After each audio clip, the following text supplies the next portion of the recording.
एक मुट्ठी चावल। एक समय की बात है, एक बेईमान राजा था जिसके दरबार में व्यापारी दूर दूर से अपना सामान बेचने आते थे। व्यापारियों से सामान खरीदने के लिए राजा ने अपने दरबार में एक खजांची को काम पर रखा हुआ था। वो राजा के लिए हाथी, घोड़े, सोना, चांदी जैसी कीमती चीजों का सौदा करता था। वो बहुत ही ईमानदार था और व्यापारियों से माल खरीदकर उनका उचित दाम चुकाता। यह बात बेईमान राजा को बहुत खटकती थी। वह अक्सर ख्वाहिश करता था कि काश उसे कोई ऐसा खजांची मिल जाए जो उसकी तरह सोचे और व्यापारियों का सामान कम दाम पर खरीद ले और उसका खजाना भर जाए। तो एक दिन उसके दरबार में राजा को एक बेवकूफ और बड़ा ही कंजूस आदमी दिखा। राजा ने उसे देखकर सोचा, मैं इस आदमी को पुराने खजांची की जगह रख लूं। ये बेईमान है और मेरा बहुत मुनाफा करवा सकता है। ये सोचकर राजा ने उसे अपने पास बुला लिया और उससे पूछा, क्या तुम मेरे दरबार में खजांची का काम करोगे? तुम्हें खाने पीने के साथ अच्छी तनख्वाह भी दी जाएगी। तो उस बेवकूफ इंसान को यह सुनकर बहुत खुशी हुई और उसने राजा के दरबार में खजांची के तौर पर काम करना शुरू कर दिया और राजा ने पुराने ईमानदार खजांची को राज्य से बाहर निकलवा दिया। तो अब बेईमान खजांची राजा की उम्मीदों पर बिल्कुल खरा उतरा था।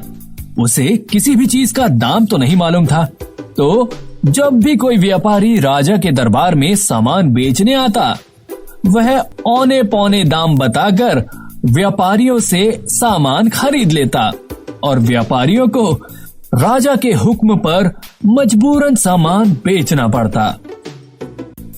तो एक दिन ऐसे ही एक घोड़ों का व्यापारी राजा के दरबार में 500 घोड़े लेकर आया और उसने अपने घोड़े राजा को दिखाए। अब राजा ने बेईमान खजांची से घोड़ों की कीमत पूछी तो उसने कहा, राजा जी, इन घोड़ों की कीमत तो सिर्फ एक मुट्ठी चावल के बराबर है। हैं? ये सुनकर व्यापारी के होश उड़ गए, पर राजा बहुत खुश हुआ और मजबूरन व्यापारी को अपने घोड़े बेचने पड़े। वह व्यापारी राजा के दरबार में अन्याय और नुकसान को बर्दाश्त नहीं कर पा रहा था और न्याय की तलाश में वह राजा के पुराने ईमानदार खजांची से मिलने चला गया और उसने राजा के दरबार में जो कुछ हुआ पूरा वाकया हूबहू सुना दिया और उससे बोला, राजा के दरबार में आए दिन व्यापारियों के साथ ठगी हो रही है।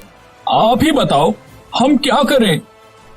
तो इस पर ईमानदार खजांची ने जवाब दिया, एक उपाय है मेरे पास। तुम उस बेईमान खजांची से मिलो और उसे एक अच्छा सा तोहफा दो। वह तोहफा पाकर प्रसन्न हो जाएगा। तब उससे पूछना, मेरे 500 घोड़ों की कीमत अगर एक मुट्ठी चावल है तो इन एक मुट्ठी चावल की कीमत कितनी है? वह जवाब जरूर देगा। तब उससे आग्रह करना कि राजा के दरबार में चलकर वह सबको इनकी कीमत बताए। मैं भी उस वक्त वहीं पर मौजूद रहूंगा। उस व्यापारी ने ऐसा ही किया। वह उस बेईमान खजांची के पास गया, उसे तोहफा दिया और उम्मीद के मुताबिक उसने एक मुट्ठी चावल की कीमत भी बता दी। और यह सुन व्यापारी ने उससे राजा के दरबार में चल कीमत बताने को कहा। वह राजा के दरबार में गए तो व्यापारी ने राजा से विनम्रता से पूछा, महाराज, मेरे 500 घोड़ों की कीमत एक मुट्ठी चावल है, तो एक मुट्ठी चावलों का दाम क्या लगाएंगे आप? राजा ने व्यापारी की बात सुन खजांची को देखा और कहा, बताइए एक मुट्ठी चावलों का क्या मोल है? तो इस पर खजांची खड़ा हुआ और शान से छाती फुलाता हुआ बोला, महाराज, इन एक मुट्ठी चावलों की कीमत आपके पूरे राज्य के बराबर है। ये सुनते ही सभी दरबारी जोर जोर से तालियां पीटने लगे और खजांची की मूर्खता पर हंसने लगे। और आपस में बात करने लगे कि राजा ने किस मूर्ख को खजांची बना दिया है जिसे किसी चीज का कोई मूल्य पता ही नहीं। लोगों को ऐसा हंसता देख खजांची शर्म से पानी पानी हो गया और राजा के दरबार से भाग गया। और राजा को भी बहुत शर्मिंदगी हुई और उसे अपनी गलती समझ आ गई, जिसके बाद उसने ईमानदार खजांची को वापस नौकरी पर रख लिया और व्यापारी को भी घोड़ों की सही कीमत मिल गई।